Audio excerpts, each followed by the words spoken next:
Hello students, BA exam में आप सभी का स्वागत है। जैसा कि मैंने आप सभी को बीए फर्स्ट ईयर के काफ़ी इंपॉर्टेंट नोट्स इस चैनल में प्रोवाइड करा रखा है।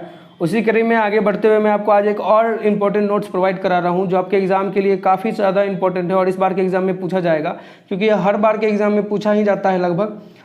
तो अगर आप चैनल को सब्सक्राइब नहीं किया तो अपने चैनल को सब्सक्राइब कर ले। और मैं आपको बता दूं कि ये वीडियो केवल नोट्स प्रोवाइड करा रहा हूं, इसमें मैं काफ़ी अच्छे तरीके से काफ़ी डिटेल में नहीं समझाऊंगा, क्योंकि अगर आपको डिटेल में समझना है तो चैनल को सब्सक्राइब करके रख ली, क्योंकि मैं आगे इस पर लाइव क्लास लूँगा तो उसमें मैं काफ़ी अच्छे से समझाऊँगा। क्योंकि अगर डिटेल में समझाने लगूँ तो एक टॉपिक आपको पता होगा कि बीए में 2 से 3 दिन चले जाते हैं समझाने में, तो इसलिए मैं समझा नहीं रहा हूँ। क्योंकि बच्चे जिनके एग्ज़ाम नज़दीक है वो अच्छे से तैयारी नहीं कर पाएंगे। अगर आप इसको तैयारी करना चाहते हो तो अपने कॉपी में नोट्स बना लें और उसके बाद आप इसका घर पे प्रैक्टिस कर लें और सीधा जाके एग्ज़ाम में आप इसे लिख सकते हैं।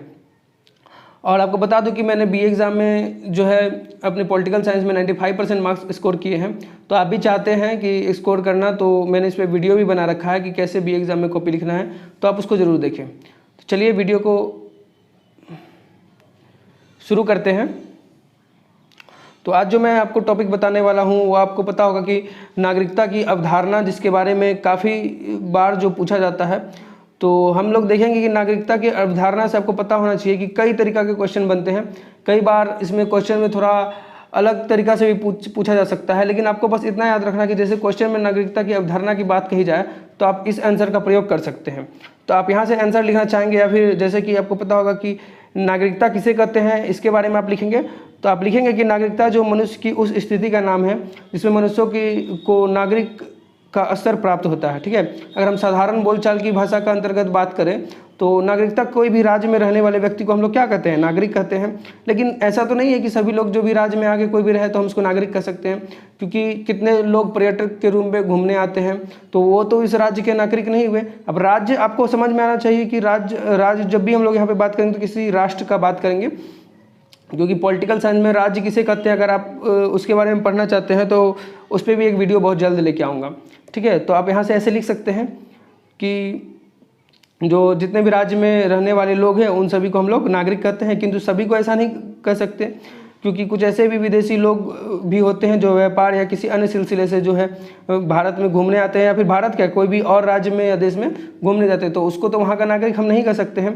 लेकिन ये कह सकते हैं कि नागरिक केवल ऐसे व्यक्तियों को ही कहा जा सकता है जिन्हें राज्य की ओर से सभी नागरिक एवं राजनीतिक, यानी कि जितने भी कोई भी राज्य हो, अगर वहाँ उसको राजनीतिक जितने भी अधिकार राज्य के द्वारा प्रदान किए गए वो दिए गए हों, चाहे वो किसी भी प्रकार के कि जैसे वो व्यक्ति अपना उस देश में या राज्य में ज़मीन खरीद सकता है, या फिर किसी भी अन्य प्रकार का बिजनेस कर सकता है, यानी कि जो एक नागरिक होने का अधिकार होता है अगर उसको मिला हो राजनीतिक रूप से कि वो उस देश में वोट डाल सकता है, तो हम उस व्यक्ति को क्या कह सकते हैं, वहाँ का नागरिक कह सकते हैं। और जो उस व्यक्ति के प्रति जो वो व्यक्ति है वो राज्य के प्रति एक विशेष भक्ति रखता हो, होता है ना, राष्ट्र प्रेम अपना देश के प्रति रखता हो, उसे रखता है। तो इसका अगर हम परिभाषा का बात करें तो परिभाषा को भी हम काफ़ी अच्छे तरीके से देखेंगे कि जैसे कि अरस्तू अपने अनुसार कहते हैं कि नागरिक वह व्यक्ति है जो जिसको शासन में कुछ उसको भाग प्राप्त हो। ठीक है, राज्य द्वारा प्रदान किए गए सम्मान का उपभोग भी करता हो, यानी कि जितने भी राज्य उसे सम्मान, कोई भी मान लो पेंशन योजना हो या भी कोई भी योजना जो राज्य उस सरकार जो वहाँ की होती है वो लेके आती है, तो उसका वो उपभोग कर सकता हो, तो ये भी क्या है, तो वो व्यक्ति क्या कहलाएगा, वहाँ का नागरिक कहलाएगा।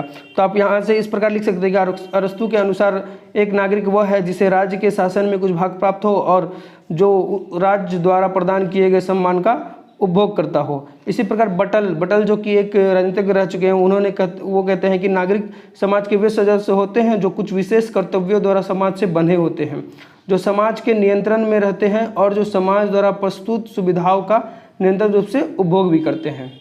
उसके बाद जो भारत के जो राजनीतिक शास्त्री रह चुके हैं, यानी कि जिनका नाम है श्रीनिवास शास्त्री, उनके द्वारा जो कहा गया है कि नागरिक वह व्यक्ति है जो एक राज्य का सदस्य हो और समस्त समाज के उच्चतम नैतिक हित की वृद्धि के साधनों को बुद्धिमानी से समझकर राज्य की सीमा में ही अपने कर्तव्य का पालन करता हो, अपने उच्चतम विकास के लिए प्रयत्नशील रहे। तो उसी व्यक्ति को कि अपने जो राज्य की सीमा है उसी के अंदर ही वो क्या हो, अपनी बुद्धिमानी से जितने भी राज्य की जो कर्तव्य है उनका पालन करता हो, तो उसे भी हम लोग नागरिक कह सकते हैं। किसका कहना है? श्रीनिवास शास्त्री जी का। उसके बाद हम लोग देखते हैं कि यहाँ पे लिखेंगे, उसके बाद हम लोग तीनों तो परिभाषा हम लोग लिख देंगे। उसके बाद हम लोग क्या लिखेंगे कॉपी में कि उपयुक्त परिभाषाओं से यह स्पष्ट है कि नागरिकता व्यक्ति के राज्य के पारस्परिक संबंधों को दृढ़ बनाने वाली उस स्थिति का नाम है जिसके अंतर्गत राज्य के द्वारा व्यक्ति को नागरिक और राजनीतिक अधिकार प्रदान किए जाते हैं और व्यक्ति राज्य के प्रति विशेष भक्ति रखता है। उसके बाद आती है कि नागरिक बनने की क्या शर्तें होती हैं। तो कोई भी व्यक्ति को तो हम ऐसे नागरिक नहीं बना सकते किसी भी देश या राज्य का, तो उसके लिए भी कुछ शर्तें होती हैं कि कौन व्यक्ति यहाँ का नागरिक बन सकता है और कौन व्यक्ति यहाँ का नागरिक नहीं बन सकता है।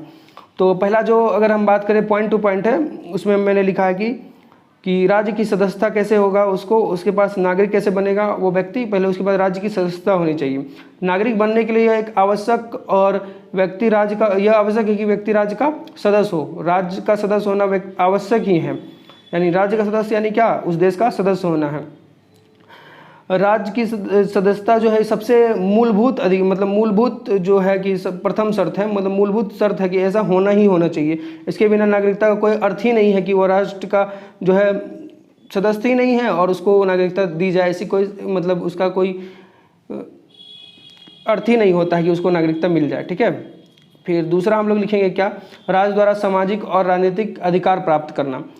तो जीवन का अधिकार, जैसे कि कुछ समान अधिकार जो है राज्य में निवास करने वाले सभी व्यक्तियों को प्राप्त होते हैं, लेकिन इसके अतिरिक्त भी नागरिक को राजनीतिक अधिकार प्राप्त होते हैं कि वह उस देश में वोट डाल सकता है, अपने मताधिकार का प्रयोग कर सकता है।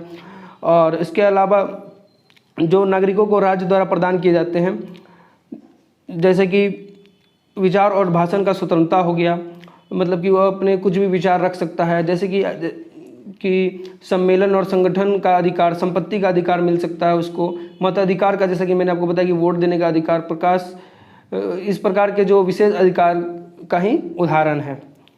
तो तीसरा हम लोग देखेंगे, लिख सकते हैं कि राज्य के प्रति भक्ति।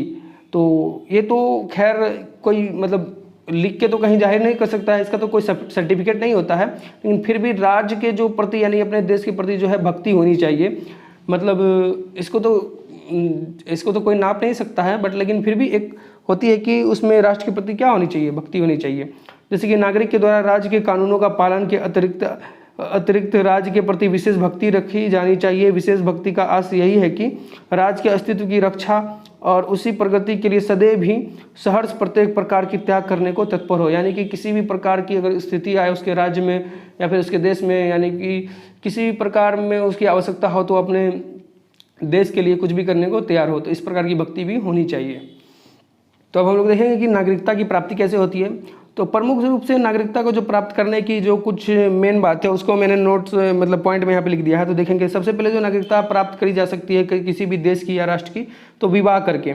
जैसे कि कोई भी स्त्री है किसी देश का पुरुष से विवाह कर ले तो वो वहाँ की नागरिक बन जाती है।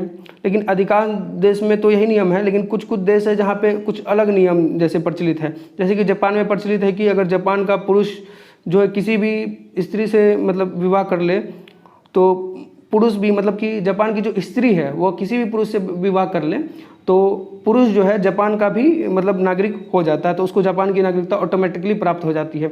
तो इस प्रकार के भी नियम होते हैं।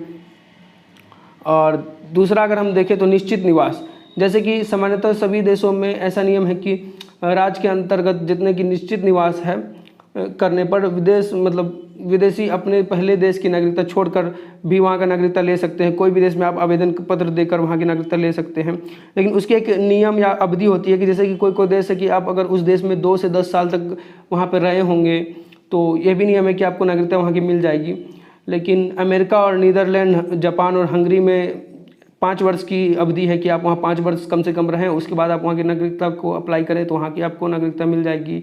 जैसे कि मैक्सिको, स्विट्ज़रलैंड और अर्जेंटीना इस सब में 2 वर्ष की है और स्वीडन में 3 वर्ष की है। तो सभी देश की अलग अलग है। वहाँ पर कुछ नियम होते हैं कि आप इतने समय से इतने समय तक आप वहाँ पर रहे होंगे तो आपको वहाँ की नागरिकता मिल सकती है। उसके बाद जो आती है सरकारी सेवा, जैसे कि अनेक राज्य एक निश्चित अवधि के तक राज्य की सेवा में रहने की दिशा में व्यक्ति को उस देश की नागरिकता प्रदान करती है। जैसे कि कहीं किसी भी देश में, जैसे कि आप मान लीजिए कि आपको अमेरिका की कंपनी में जॉब लग गया तो आप वहाँ पे गए तो आप वहाँ धीरे धीरे वहाँ के नागरिक हो जाते हैं। जैसे कि आप सुंदर पिचाई का ही एग्जांपल ले लें, जैसे कि पहले तो वो भारतीय थे, फिर बाद में गए तो वहाँ पे धीरे धीरे रहते रहते काम करते करते फिर उनको वहाँ की नागरिकता मिल गई, तो अब वहाँ पे क्या हो गया, इंडियन अमेरिकन हो गए। वैसे तो अमेरिका की नागरिकता हो गई तो वहाँ से ऑटोमेटिकली उनसे जो है इंडिया की नागरिकता क्या हो गई, छिन गई। जैसे कि इंडिया में क्या है कि आप किसी भी देश की जैसे ही नागरिकता अगर ले लेते हैं तो आपसे ऑटोमेटिकली इंडिया की नागरिकता छिन जाएगी। फिर आता है विजय, यानी कि जैसे कोई देश मान लीजिए आपके देश पे कब्जा कर ले, ऐसा तो कर नहीं सकता, मतलब कि मान लीजिए कोई भी देश है दूसरे देश पे कब्जा कर ले, तो क्या होता है कि जितना भी वो मतलब एरिया कब्जा करता है तो उसके जितने भी लोग हैं उसको ऑटोमेटिकली जो देश उस पर कब्जा कर चुका है वहाँ की नागरिकता उसको मिल जाती है। ठीक, तो ऐसे भी नागरिकता मिल जाती है। और विद्वानों को, जैसे कुछ कुछ देश हैं जो विद्वानों को, यानी कि बड़े बड़े बिजनेसमैन हो गए, कोई अच्छा मतलब जानकार हो गया, विद्वान तो नहीं कह सकते लेकिन हाँ बिजनेसमैन जो होते हैं अधिकतर उन लोगों को विदेशों की नागरिकता बहुत आसानी से प्राप्त हो जाती है। जैसे फ्रांस में ऐसे व्यवस्था है कि विद्वानों को नागरिकता तुरंत ही प्राप्त की जाती है, उसके लिए एक विशेष सुविधाएं उपलब्ध है। ठीक है, तो यह नागरिकता के बारे में हो गई। इसमें हालांकि पूरा नहीं हुआ, इसमें और डिटेल में एक और इस पर थोड़ा सा वीडियो आएगा, उसमें भी मैं आपको नागरिकता के बारे में थोड़ा सा बताऊंगा। तो चैनल को सब्सक्राइब कर लें।